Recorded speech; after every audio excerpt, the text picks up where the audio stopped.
Welcome, everybody, to part two of the Cullen Moss interview. I know you're excited to listen to the rest of the interview, so without further ado, here's Cullen Moss.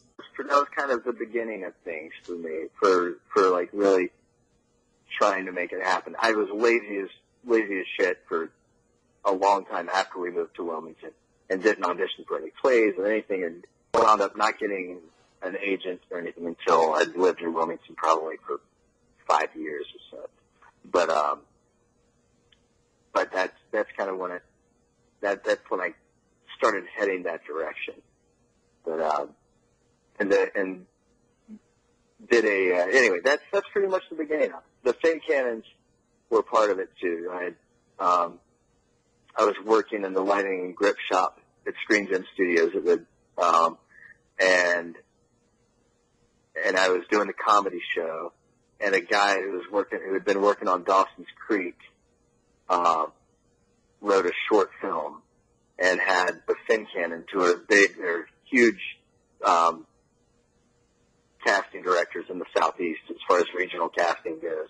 They've won Golden Globes and shit. They're good people. And they lived in Wilmington, and he got them to cast his short film. And so it was my first time in front of a real casting director, and I went in front of them, and they said, "Do you have an agent?" And I said, "No." And they were like, "Well, you're dumb. You should. We're about to cast this thing called Cold Mountain, and you need to, you should read for it." And so they recommended me to an agent, and anyway, that was, that's the second beginning. That was the step up beginning. That was the next level. And even since then, there have been numerous times where I've been in slumps and discouraged and thought about discontinuing the path, but fortunately, persistence won out, and I am where I am. The end. Yeah, I mean, you've had plenty of roles and actually fairly big movies. I mean, I still hear about The Notebook today from many women. That's like, I think, a female's favorite movie, and you had a role in that. And then you were in Dear John as well, weren't you? I was. I had a Nicholas Sparks hat trick. I did The Notebook, Dear John, and then and Safe Haven. So yeah, I got to be in three Nicholas Sparks ones, but certainly the most iconic is The Notebook.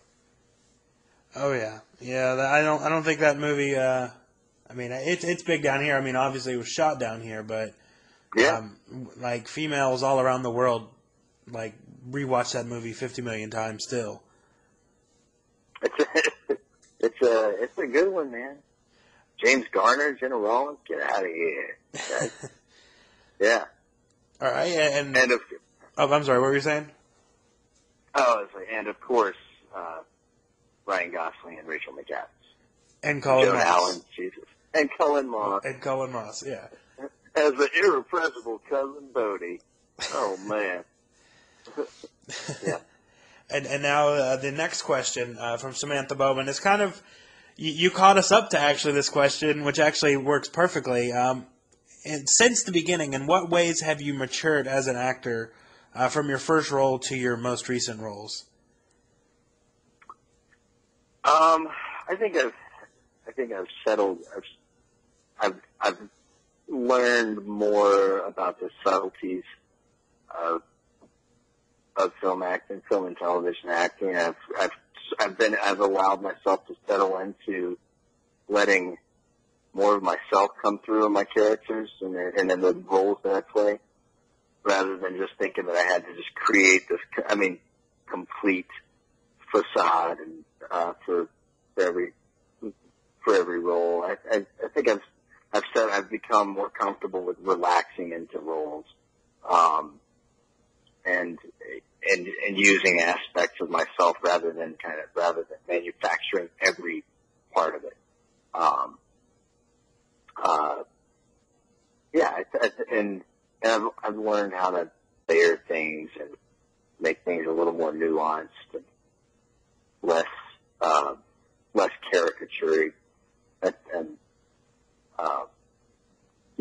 if you're raised doing theater, I think a great number of wonderful film actors have background in theater, and I think it's kind of important for film actors to have that background. But if you've done theater and then you're thrust right into film or television without any training for that particular brand, for that kind of acting, then there's a shift that you have to do, and it kind of took a while for me to downshift and learn the subtleties. But yeah, that's a way that I've matured.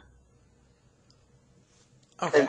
And getting weathering, like the natural, organic, real, like physical weathering that's occurring to me as I get older.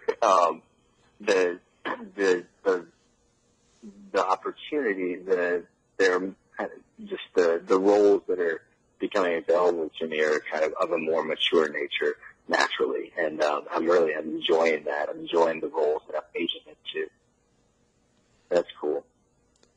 So what you're saying is eventually, in 20 or 30 or so years when they remake The Notebook, you'll be James Garner's character? Damn right. Yeah. Or at least, yes. Yes, James Garner's character. Or at least Sam Shepard's character. Okay.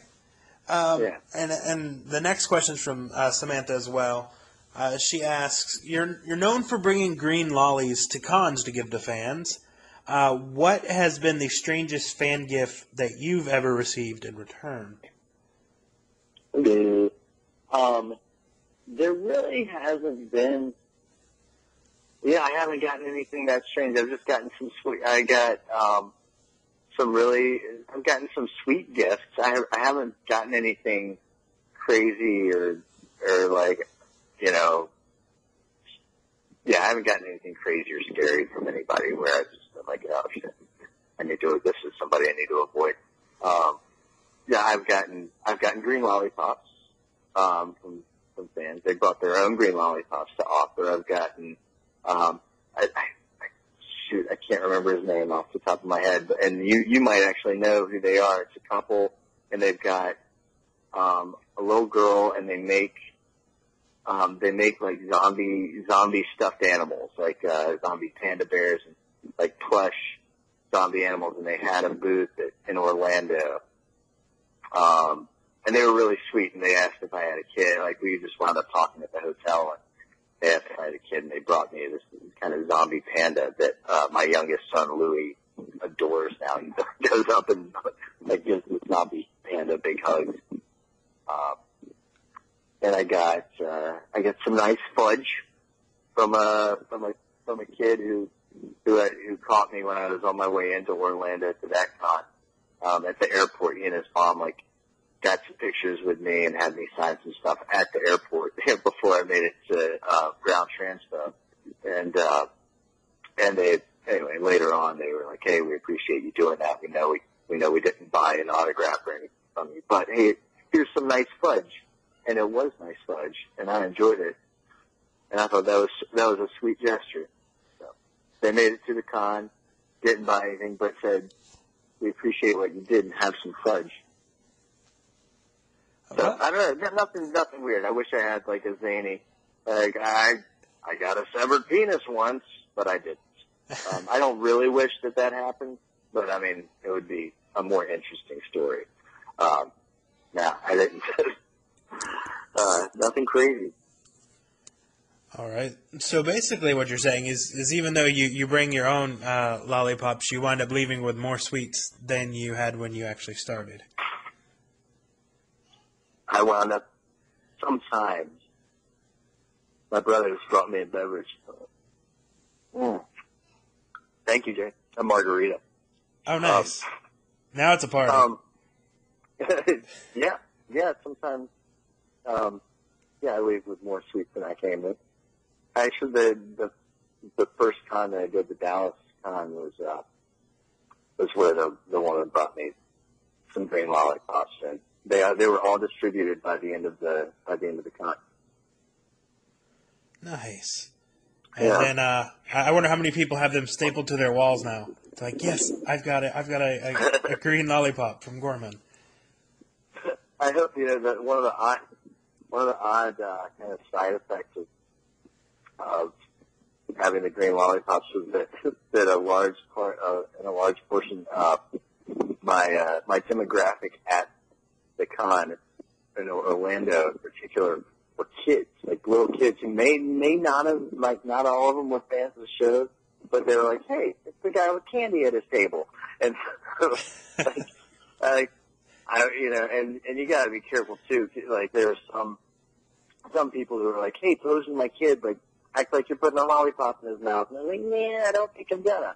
Why doesn't your kid hold the lollipop? And, cause it's just gonna be creepy. Yeah. I'm not gonna hold a lollipop up to your 9-year-old daughter's mouth. I'm not gonna do that sort of picture. But we can make it wacky. She can have a lollipop and I'll go, ooh. So, I don't know. But it was actually fun because I got to talk to a lot of fun little kids who just kind of like, can I have a lollipop? Sure. And then 10 minutes later, same kid, can I have another lollipop? Sure. So it was fun. I had, like, even like in slow moments, like I'd have like some little kids come over and like just shoot the breeze with me. Cool. All right. Speaking of lollipops, we had an interview with Scott Wilson at the end of Orlando that got a little bit lollybombed. There was a lollybombing. Melissa Ponzio also was my table neighbor, and I may have lollybombed some of her pictures. But I let her know. Yeah, there was just an opportunity. I saw. Yeah, I did that. It was just the opportunity was there, and Josh McDermott was there. He was a little complicit, I'll have you know. Like he was on the, like, it was really just an on-screen lollipop delivery that you saw taking place there. Josh looked like he was in need of a sugary treat. I happened to have them in surplus, and you saw the transaction go down in the middle of Scott's interview. Yeah, I was trying not to laugh the whole time because Josh photobombed as well on purpose, right in the middle of the interview. It was probably one of the most unintentionally, well, on his side, intentionally funny interviews that I've ever seen, like right before my eyes. I believe I was the one recording, I was working the mics for that one, and my camera guy David was recording, and we were both trying not to laugh because it was just hilarious, everything that was going on in the background. And Scott was just wondering what the hell y'all thought were so funny. Yeah. When we went to do the plug at the end, when he started doing it right afterwards, he was like, "Now you pay attention." He's like, "Oh, we're paying attention to the interview." We were like, "Oh, there was something going on behind you." Well, no, that was meant as no disrespect to Mr. Scott Wilson, who I greatly admire. He's a badass. He's been doing amazing work for years on screen. That was not meant to belittle his interview. I was just having some fun, man. It's just like, hey, lollipop, why not? Oh yeah, yeah. No, it was great. It made the interview 10 times better. Good. Now, do you know about Periscope? I do know about it. And actually, like, I didn't really know about it until Orlando, honestly. Just because people were like, "Oh, you gonna Periscope this?" I was like, "Am I gonna what?" And then I saw it, and then I was a part of some Periscopings, and it looks like a cool thing. I haven't jumped on. I haven't done it yet. My brother-in-law is a big periscoper, and some of the times it looks like kind of a lonely endeavor. It's like if you periscope and nobody's watching, like it's like if a tree falls in the wood kind of thing. Like you just it seems like it has embarrassing potential. Like if nobody's watching your periscope, you're like, come on, everybody follow I'm doing some fun stuff here, and then nobody knows you did it. It's gone. I don't know. But I'm not against periscoping. It looks like a fun idea, and I might try it. Okay, well, yeah, well, as it pertains to Periscope, we're gonna do one of these fancy trials. And never before have we done anything live, but I think we're gonna do some fan questions live. Excellent. We are live now, and they can post their questions, and Excellent. and you'll be able to answer them. All right, what's up, Periscope? What questions does the Periscope community have for me? What? Anyone? Hello, this is... They are saying hey right now. Hey back. This is Cullen Moss, also known as Officer Gorman from the Slaptown episode of The Walking Dead, which I'm assuming these people know because they might not be. I don't know. Yeah, I mean, your season just came out on DVD, so, and plus you played one of the more iconic villains in the last season. So, who wants to ask Cullen a question first? Anyone? Anyone? Ren Smiley says, "Hey Cullen, were you ever intimidated coming into such a large fan base, especially as a bad guy?" Absolutely. Yes. Yes, I was, Ren. It was intimidating, and I was a part of the large fan base, so it was like I knew what was at stake, kind of going into here, and the quality that I had to uphold, and so it was very important to me that I had delivered in this instance. It was the first show I ever got on that I was already a fan of. So yeah, it was intimidating. Fortunately, we had a wonderful director, Michael Tatrazimos, and I had wonderful people to work with, with Eric Jensen, Emily Kinney, and Christine, who played Dawn. She was great, and also Keisha, who was how I met my end, who was my former victim. I was definitely intimidated, but everybody I worked with just made it easy and made me feel a little less like it was okay to be sleazy. It was like they kind of gave me the green light to go where I needed to go with the role to make it authentic and creepy as possible. So, yeah. Okay. Mandy wants to know, did you get a lot of hate from any fans out there for playing such an evil character on The Walking Dead? Oh, yes, I did. Yes. And it was, I got a lot of hate. It was weird, like through, of course, through social media, and I didn't join Twitter until right about the time the show was coming out, that episode was coming out. But, friends of mine on Facebook and stuff were putting up, hey, watch my boy Cullen Moss in this role, and then people would, right, like, that dude needs to die, and they were like, whoa, that's my buddy, he was just playing a role, whatever, I hate him. He with that, he needs to die. And, people really had a strong reaction to that.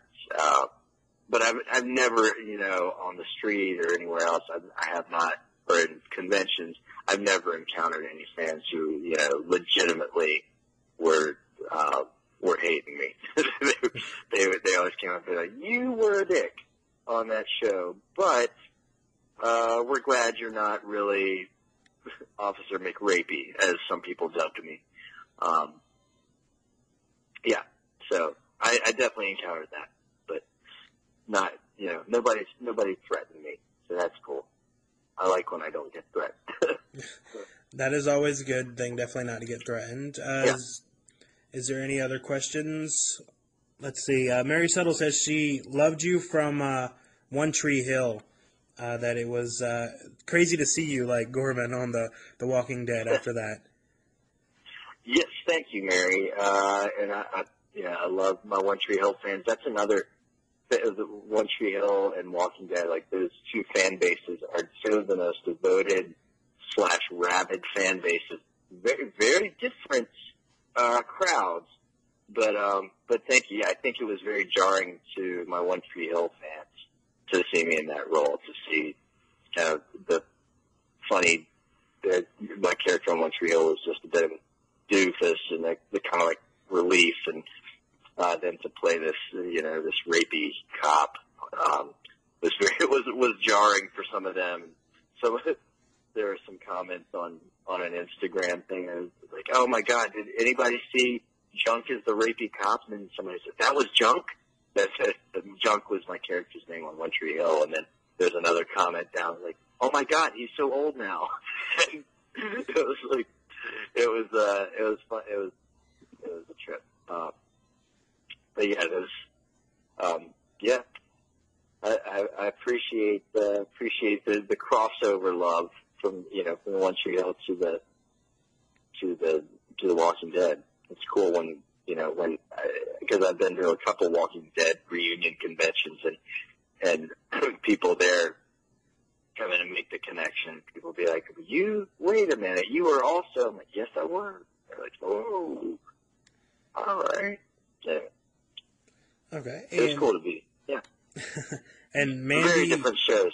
Oh yeah, definitely. But like you said, I mean, One Tree Hill went on for quite a while, and then Walking Dead's still going as well.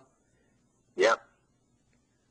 All right, and I have Mandy asks, how uncomfortable was it filming the lollipop scene with Emily Kinney?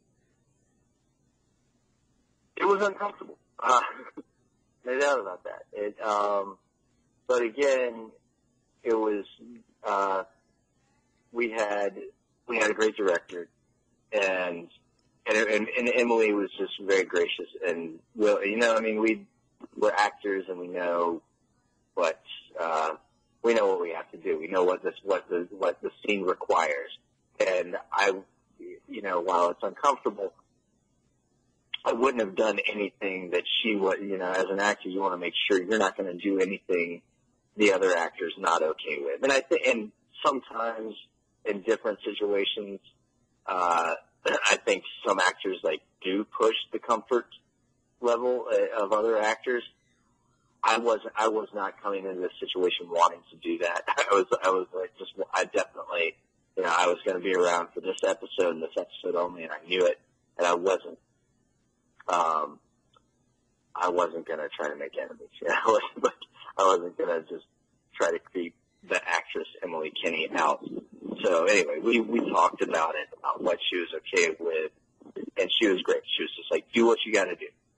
And so I made sure it was all right that I took the lollipop out of my mouth, put it into her mouth, and that we didn't need to switch lollipops or whatever. She was cool and all that. And Mike Satrazemis was great there, as the director. Yeah, it was a little uncomfortable. It's uncomfortable being that person, especially as sweet as Emily was. I feel guilty a little bit doing that, but you have to go there and really go there. So, during you're there in the moment, and then afterwards, that's where the discomfort's like, oh God, I really did all that. Oh God. So, hey, you cool? You cool? Yeah, I'm cool. Okay, good. We're cool. And yeah. So it was uncomfortable, but made less so by the wonderful people involved. Okay. And Ren Smiley wants to know, what's next for you now? Ren, I don't know. there's a lot of stuff that's going to be coming out that I've done, and I've been auditioning a lot recently, so we'll see. There are a few things coming out. There's a movie, Keeping Up with the Joneses, that's coming out, and with Zach Galifianakis and John Hamm and Isla Fisher and Gal Gadot, our next Wonder Woman. From the So I had a lot of fun little improv scene to do with a good buddy of mine, Matt McHugh. Actually, he and I got cast together as these kind of bumbling security guards. So there's some fun stuff in that we got to do. And then there's a PBS show, period piece called Mercy Streets that's coming out, a Civil War era drama series that I had a couple episodes on. I can't really say much else about that, but it was a great experience. I got to work with some really talented people, talented directors, actors. Gary Cole, who's like one of my favorite character actors. He can just put him, you see him in so many different types of roles and you never question him. That was a lot of fun to work with him. And so that's coming out. Keeping Up with the Joneses. I got to work with Nate Parker, who is doing a movie called The Birth of a Nation that's coming out. It's a Nat Turner story. It's about the educated slave who became a preacher and then led a slave rebellion. And I play a bastard in that. I could have a reel called Racists, Rednecks, and Rapists, unfortunately. And I played a really racist bastard in the early part of the 1800s who does some bad stuff. So that's going to be coming out in the next year or so. And I've done a couple of independent movies that'll be coming out. One's on a festival circuit right now called Well Wishes. It's a lot of fun. And, there's just those are the things that'll be coming out that I've been a part of. I did an episode of a show called The Inspectors. I worked on Sleepy Hollow. These are all things that haven't come out yet that will be. In a kind of horror thriller type movie called Faceless that was shot down in Charleston, that I got to work on. That's another one that'll be coming out. So a lot of stuff coming out, a lot of stuff in the works. And then I've just been auditioned, so I'm looking for the next project right now. We'll see. There are a lot of good shows out there that are shooting in Atlanta and other places in the Southeast that I've been auditioning for, so we'll see what's up. All right, and Ren Smiley says, best of luck, and thank you for answering your question. Absolutely. And the next question You're welcome. Is by Renee, and she's asking, any more plans for any Walker Stalker cons the rest of the year?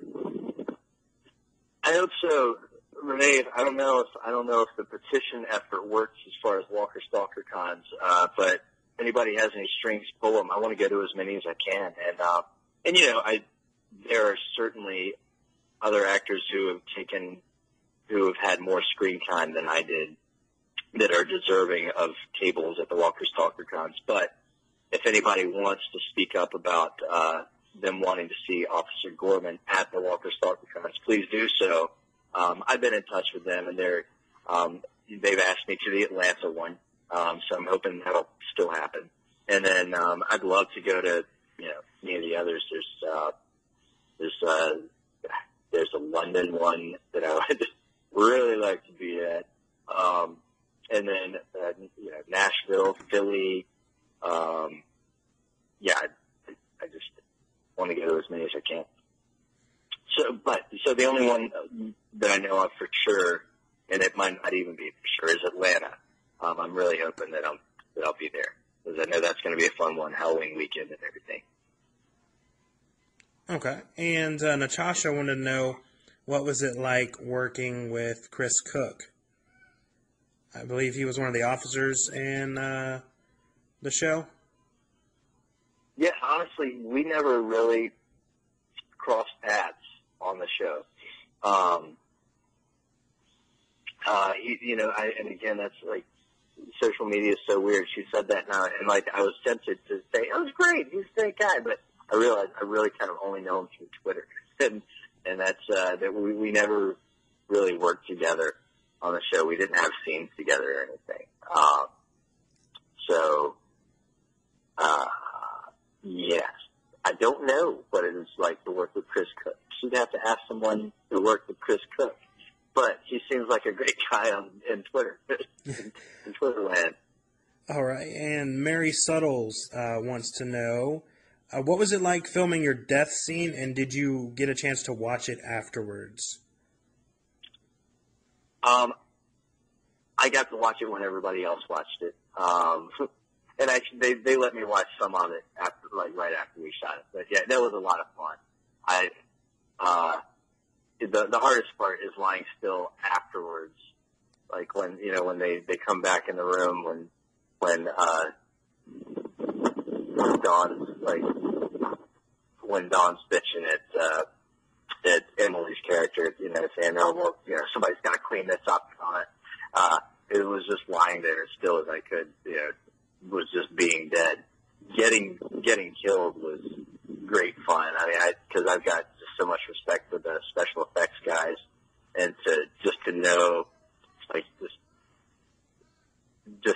because I trust them so much, I knew it was going to be awesome. I knew it was going to be gory and horrible, and Keisha was so excited to do it too. The woman that played Joan, she was so, and she's like, "Oh, I really didn't bite the skin off. Oh, that's right. And so, she was excited about it, and I was excited about it. So I knew we were going to pull it off, and so it's a lot of fun. Again, like I said, their special effects guys are just amazing at what they do. So I knew we were going to do something cool. Okay, and Mandy wanted to know, what was it like, or actually, were you a fan of The Walking Dead before the show aired, and what was it like after getting the response from the fans? I was a big fan of the show before it aired, and it's great. There's nothing. I'm sure there are better things than getting positive fan response. But it is very fulfilling, and it's a great feeling to get that kind of fan response, and to know that you're affecting this world that has already meant something to you, the way you wanted to affect it. Whether the fan response was, "Hey, you did a great job being a creep," or whether the fan response was, "Oh my God, we hate you. How could you do that to Beth?" I was like, "Awesome, I'm doing my job," and I effectively made an impact on this world that I already cared about, and a big impact. In one episode, it was like cool. While I wish, I could have been in more episodes, of course, just because, one, you want to work, and two, it was just such a great experience working with everybody. I would have loved to have been around them for as long as I can. You're in one episode, it's like summer camp. It's just over too quickly. But to have made the splash that I did in the short amount of time that I did was great, and it was very it was very rewarding, especially once you start getting the feedback from the fans. So it's a wonderful thing to have fans as devoted as the fans of the show are, and who are as outspoken as they are. They are saying, Renee says on here that you can actually, you can still come back as a walker. That's what I could, but are they? locked in at a rate as far as the acting world goes, and they're not going to pay my rate just to have the novelty of somebody going, hey, is that a Gorman? Is that Gorman Walker? But I couldn't come back as Gorman Walker because you never saw it, but it was such small detail, and it was kind of a wide shot after I died. There was a head wound. Somebody already had come along and put a head wound on it, dude. So they put one in the brain, Renee. I can't come back. There's no Gorman Walker. There's no future to that. I mean, I could come back as like ambiguous, anonymous Walker, but I don't know. Once you kind of have once you've had a real speaking role like that, it's hard to devolve into while it would be fun to be a Walker. Like, I don't know if I'd want it. I'd feel like I was taking a step back on that show, you know? Oh, yeah. I believe it was Mandy said you could be the first Groper zombie. The Groper zombie? Yeah. That's an interesting idea. Now, the zombies, like, are there still any traces of that kind of desire? I don't think so, Mandy. I mean, maybe, I'm sure some zombies kind of accidentally grope people as they fumble around, like, going to flesh, but I don't think there's ever been any, like, lascivious intention there. But it's an interesting thought. Yeah, it's actually blowing up right now. Everybody's saying perv walker and that you'd have, like, matted lollipops in your hair. Is that Walker, is his hand in his butt? Yeah. I don't think they're going to have to come back to be perv walker. But if they asked me to come back specifically to be a perv walker, I would do it. But I got a feeling that's not where the show's going. Yeah, unfortunately, and not unless they you make the journey as a walker all the way to Virginia now, where they're at in the show. Right. Yeah. They'd be like, how did Gorman get to? What the? Really, did that zombie hitch a ride? Maybe. All right. Well, I think it's not going to happen. Well, there's always the web series that they could bring back and just have the kind of the whole journey of Gorman, the Walker Gorman, to show how you get to Alexandria. What will never happen, but like another little pipe dream thing. It's like, what if, like in Fear the Walking Dead, you get to see like the origin, you get to see like some Gorman origin stuff, you know. But that's West Coast. Gorman's definitely a Southeastern kind of guy, so forget it. Forget I said anything. But I want to see like how he got to where he is when Slap Sound comes about. You know, I think that's worth exploring. Yeah, I mean, like I said, if they ever did a web series or something, that would be a really good backstory to describe how Gorman slowly devolved into McRapey, or if he was just always, like that. Which I don't think he was. No, he wasn't. He wasn't. All right. Well, I think we're going to end the Periscope segment now. Good night, Periscope. Now I'm Periscope. So everybody's saying bye. And bye, everybody. All right. That was pretty successful, I would say. Awesome. Good. It was not like the embarrassing Periscope episode that I really foreshadowed. No, not at all. Good. Oh, good. It wasn't alone with Periscoping. Good. Yeah, it wasn't just sounds of silence. There was actually a lot of people. Great. That was all the questions we had too. So yeah, I think that pretty much covers it for the podcast. I mean, thanks again for coming on, man. Excellent, man. And I'm sorry it took a while for it to come to fruition, but yeah, thank you for having me. I always enjoyed talking to you.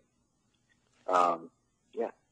Actually, you've been doing a good bit of traveling lately, yeah. yeah. Oh, this last month has been horrible. I mean, a good horrible, but still a busy horrible. I think the first month or the first week of August, I went to Hanahan, which is, I mean, that's like maybe a 20-minute drive from my house. That's not too bad. But then the week after, I believe, yeah, the week after, I was in Mount Airy, filming a wrestling documentary.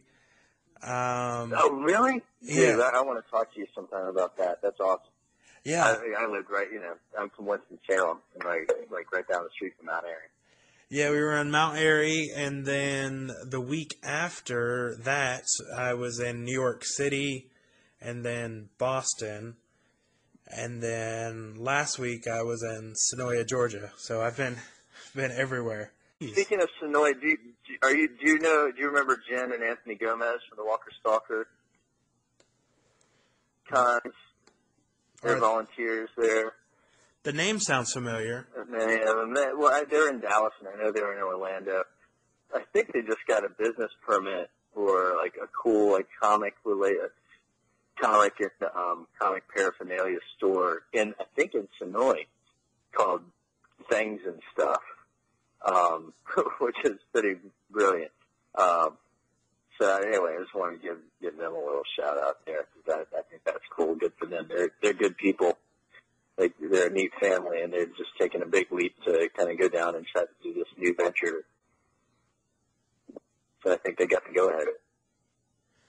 Oh yeah, well that's pretty awesome, and yeah. I mean, that's the perfect place to have a store, especially called Things and Stuff. Right? That is not smart. So, yeah, good for them.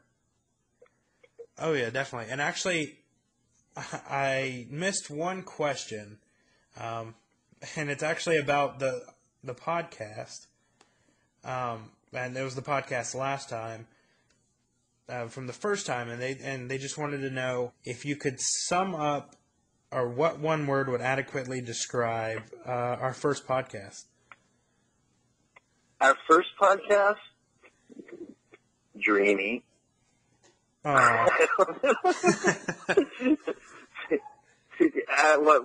word should describe our first podcast? Well, it might be the one that describes this one, rambling. But comfortable, man. Honestly, you have a way of making it easy. So comfortable. Well, thank you. How about that? I always try. And I'm really glad that we do make it comfortable instead of just kind of awkward or anything like that. I like compliments, so compliments are always definitely good. Well, I'll mix it up, and next time I'll say something insulting. Yeah, we'll have a good yin yang wabi sabi kind of thing going on. Exactly. The next time the word could be like boring, or whatever insulting word, unintelligible. Cool, man. Well, awesome, man. I do want to thank you again because it's always a blast talking to you, and always love having you on the show. Well, thank you for having me again, man. It was a blast talking to you too. All right, and I'm pretty sure we'll catch up again before Atlanta, but if not for some insane reason, then we'll definitely see each other in Atlanta. And thank you for listening, everyone. Is there anything else you would like to add, CJ? I will go ahead and announce next week's guests. I did say guests with an S. It's going to be Zach Galligan from Gremlins, and also another return guest of Jose Pablo Quintillo. Not only are we going to interview him, we will be playing a round of his game that actually you can pre-order now. It's called Free Me the Game. Well, that's going to wrap it up for me as well. We will talk to you all next week on Creech Questions.